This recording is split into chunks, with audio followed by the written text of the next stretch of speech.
Hi, everybody. Welcome back. In the previous video, we talked a little bit about acute stress disorder and post-traumatic stress disorder and trying to understand what the criteria is for one disorder or the other. In this particular video, we're going to discuss what are some of the common sources that trigger a stress-related disorder. So let me share my screen. And this is not meant to be all inclusive. I think it's important for you to know that because there's always many different sources. But when you think of PTSD, I am sure that you think of wartime battles, things like that. And that is true. Combat is a source of post-traumatic stress disorder. So if we were to look at PTSD and the research around it, it's been around a long time, even before we labeled it as post-traumatic stress disorder. We knew that some soldiers experienced distress during combat, and when they came back from the war, they were not themselves. They maintained some of the distressing symptoms like nightmares, flashbacks, things of that nature. What we currently call post-traumatic stress disorder was previously referred to as shell shock during World War I and combat fatigue during World War II. And even if we were to think about more recent wars like the Vietnam War and the most recent war in Iraq and Afghanistan, we see that many soldiers experience psychological distress as a function of combat. So let's look at some of the data as it relates to Vietnam. So we see that about 30%, or if I'm going to be specific, 29% of combat veterans during Vietnam suffered from acute stress or post-traumatic stress disorder. And an additional 22% had some stress symptoms, but not enough to be diagnosed with the condition. So if we put these two numbers together, 29 and 22, one out of every two had some of adverse reaction to the war in Vietnam. Now, the war in Vietnam ended in the 70s, but we see that about 10% of Vietnam veterans still experience flashbacks, nightmares, tremors, and so forth, that hypervigilance. And I think that tells the story that when a person has post-traumatic stress disorder and they don't get it addressed, it lingers. Because from the 70s to now, it's almost 50 years.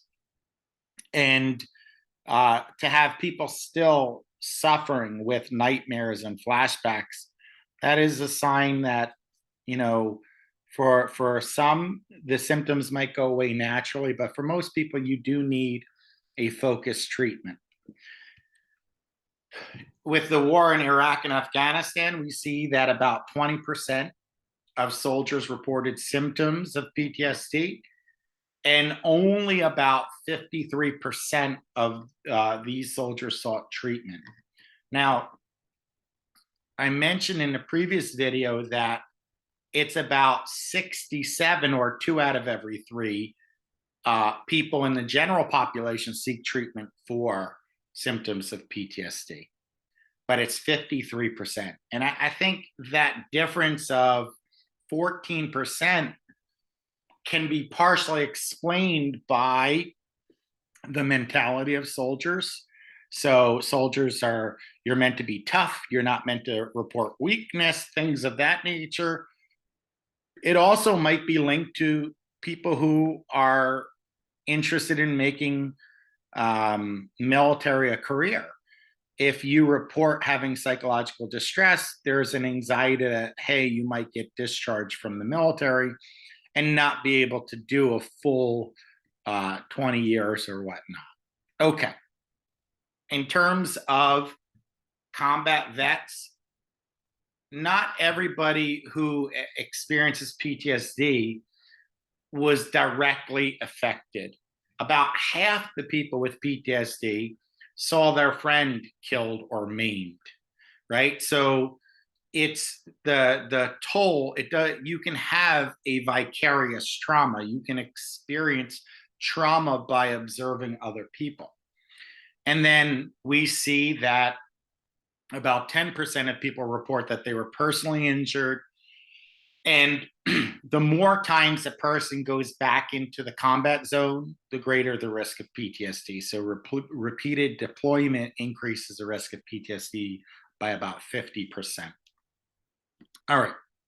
So now let's talk about natural disasters. So if you thought the face or the profile of post-traumatic stress disorder were our soldiers, you will be shocked to hear that civilian traumas are 10 times more common as leading to PTSD than combat traumas. So acute stress and post-traumatic stress disorders happen due to things like an automobile accident or a tornado, an earthquake, airplane crashes, things of that nature. These are civilian traumas, but they take a significant toll. You might see a person who is in a car accident being very jumpy or jittery as you come close to another car, and that might be because they have unresolved trauma due to an accident. And we see that 40% of people who are in a serious car accident do develop PTSD. So it is fairly significant. I do want to explain, why civilian traumas are 10 times more likely. Something like a hurricane can affect millions of people in a matter of days. Whereas, the way we wage war and battle, we don't put as many people at risk in a short period of time. So that's kind of one of the other explanations why civilian traumas are more common.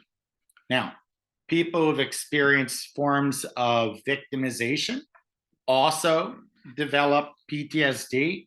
So 1 out of every 3 victims of abuse develop PTSD, and half of people who are exposed to either terrorism or torture experience PTSD. And like I said, each of these that I listed, whether it be a sexual violence or sexual abuse or physical abuse, whether it be terrorism or torture, these are all forms of victimization. Now, when we talk about sexual assault, there are different kinds of victimization. So we talk about rape. Now, rape is forced sex with an adult or even voluntary sex with a minor. There's something called statutory rape. So when we look at the percentage, 7 out of every 10 of the perpetrators of abuse are either relatives or acquaintances. And if we look at the profile, most sexual assaults are perpetrated by males, and most people who are survivors are female. So it's about 1 in 6 women report being raped across the lifespan, and there is some pretty significant differences across the ethnic breakdown. So victims, it's a widespread. They tend to be, from childhood to early adult, but it's kind of like a bell-shaped curve. 29% are under the age of 11. Then during the puberty years, 11 to 17, it's about 32%. And then 18 to 29, which is emerging adulthood and the beginning of early adulthood, we see another 29%. All right. Now, in terms of the psychological effect of assault, we know that it has strong, immediate, and long term effects. So, what we see is that rape survivors, right?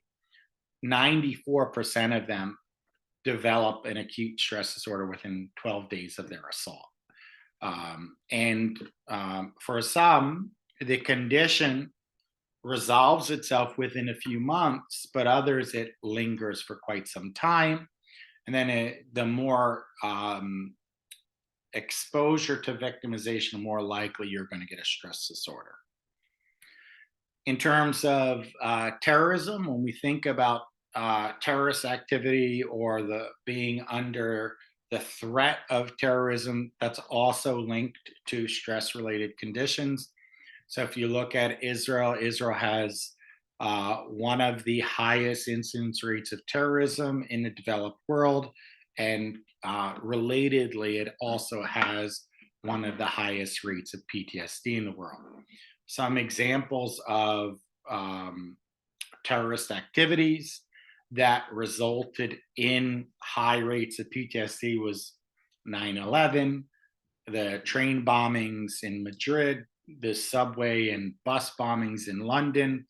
These are a few examples of terrorist activities and trauma.